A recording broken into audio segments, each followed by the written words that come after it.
What's going on, Newcastle Fans TV? I'm joined by Alicia. So we're going to be talking about Gareth Southgate this week. You've all noticed that Jamal Lascelles and Lascelles Shelvey haven't been picked for the England squad for the World Cup. I just want to get Alicia's thoughts on that. So Gareth Southgate's picked his team. Are you happy as a Newcastle fan that Jamal Lascelles and Shelvey haven't been picked? I'm guessing that's going to be no. No, because he said that he was going to pick on form, which he hasn't, because there's players in there that don't deserve to be there. To be honest, Gary Cahill. How could you pick Gary Cahill over Jamal Lascelles? What? Because he's playing for a big club, obviously, which is a bit annoying. But on the plus side, you've got the fact of, they're not going to come back with any injuries, which is probably going to be a blessing in disguise for us, especially depending on what's spending in the transfer window.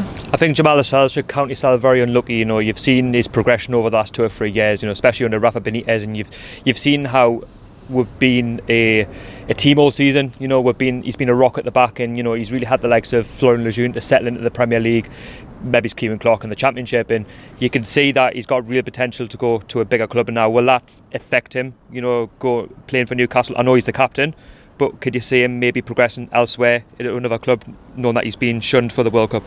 If Rafa stays, no. If Rafa goes, yes. Simple. Yeah, so Lascelles Shelvey is another one who hasn't been picked. Another disappointing choice by Gareth Southgate. Your thoughts on Lascelles? I think he would have added something different, because you could see the way we're going to play in the World Cup, and there's no alternative to what we're going to play, so we're going to get found out very easily, because we've got nothing. We've just got that one set style of play, and Shelvey could have mixed that up a bit. If you're not getting forward enough, chuck him on and he can play long balls, but we're not going to have that.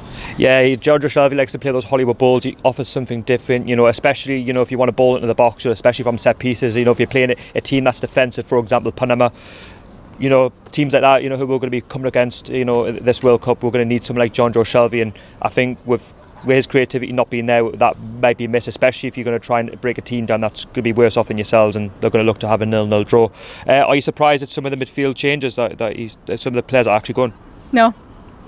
No, because they're all from big clubs, and I was expecting it. I knew that, unfortunately, they weren't going to get picked, and there's been some good players left out this season, and it's all been because that most of them have been chosen from the bigger clubs.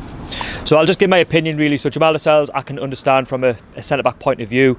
You can see, again, he's chosen the bigger clubs, but Lascelles Shelvey, for me, I think he's had such a good season at Newcastle, and I just think he deserves to have his shot at the World Cup. Definitely, the fact you haven't seen him, in the, what's the word I'm looking for?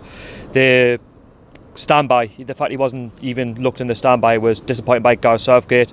Hopefully, Gareth Southgate won't get found out at the World Cup, which I think will probably happen. But yeah, I want to know your thoughts about the Lascelles Shelvey and Jamal Lascelles situation. I'm sure you'll have a lot more to answer for in the comments as well. So don't forget to subscribe, and I'll see you all later.